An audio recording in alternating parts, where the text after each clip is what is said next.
Jennifer! Fredmore. Jennifer! Fredmore. Kalain mo yun? Dati LDR lang tayo. Tapos ngayon, hindi ka sa likod. Kasama na tayo. Flowers? Thank you. Alam mo, hindi ko talaga inakala na tayo pa rin pala sa huli. Akala ko, tatanda na ako mag-isa. Ngayon, sama na tayo tatanda. Promise ba yan? Baka mamaya iwan mo ko. Jennifer, hindi. Hindi kita iiwan. Sa hirap at sa ginawa, magkasama na tayong dalawa. Okay?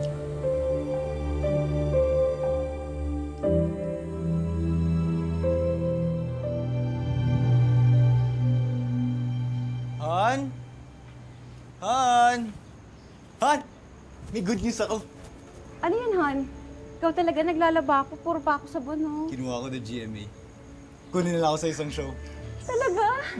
Matagal ka nung pinagdadasal na makabalik sa showbiz. Kasi alam ko na yun talaga yung pangarap mo. Napakabait talaga ni Papa God. Han, magdire-diretso to. Hindi mo na kailangan mag-OFW. Makakaahon na tayo. Sigurado ako. Excited ang mga tao na mapanood ka ulit.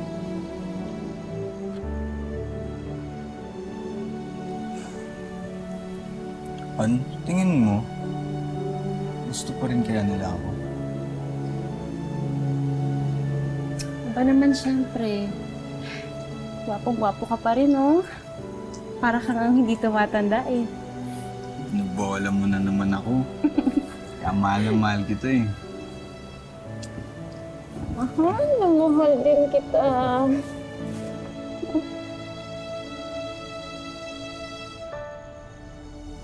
Yes, direct copy po, direct. Thank you po, thank you po. Sige po, sige po. Sir Fredmore, Yes po. next scene na po tayo, tapos lunch break na po. Inaral ko lang yun. Okay po, sige po.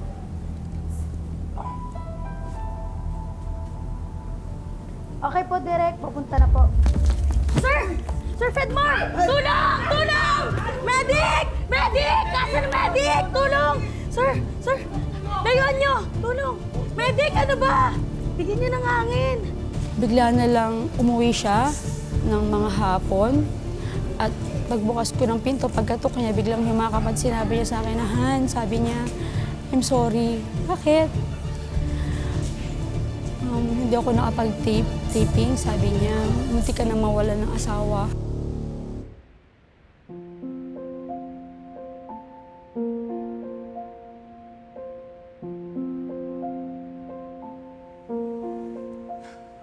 Huwag ka na mag-alalahan ha. Taas lang talaga yung dugo ko kanina. Sabihin mo kaya hindi ka muna babalik sa taping.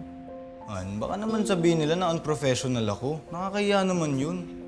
Tsaka, sila naman yung nagsabi na magpahinga ako eh. Maalaga naman sila sa set, Han. Ikaw kasi.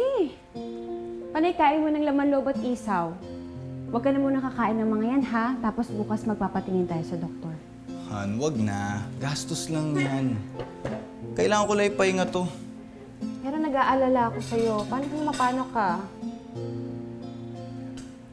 Halika naman na dito. Ang nahihilo ko, Han. Ang nahihilo ko. Ano gagawin ko? Nahihilo Anong gagawin ko, Han? Parang nandidilim yung paningin ko, Han. Parang kailangan ko ng kiss mo. Ay, nako. Pinagloloko mo ako. Ang hilig-hilig mo sa acting-acting na ganyan. Han naman, kiss lang katapat na ito, no? Magiging okay na ako nun.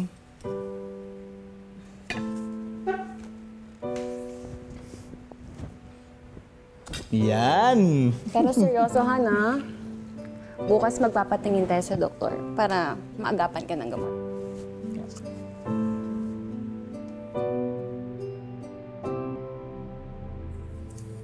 Dami na nating utang dahil sa sakit ko. Pasensya ka na, Han, ha? ka ba? Kaya natin tong dalawa.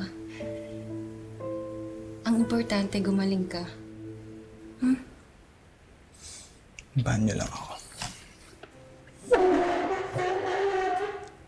Kaya ko na, Han. Ako na lang. Sigurado ka, Han? Kaya mo na magbanyo mag-isa? Baka mahilo ka ulit. Mas malakas pa ako sa kalabaw, Han.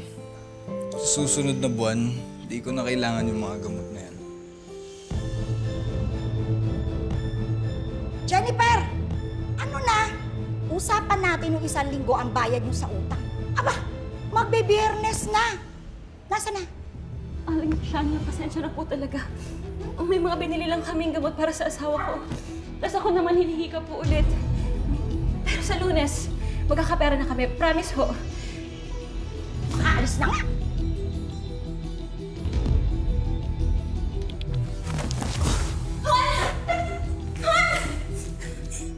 Naninigas ka. Hindi kita rin humihinga. Han! Gumising ka, Han! Han, gumising ka! Han! Han, gumising ka! Han, gumising ka! Han! Han, gumising ka! Diyos ko!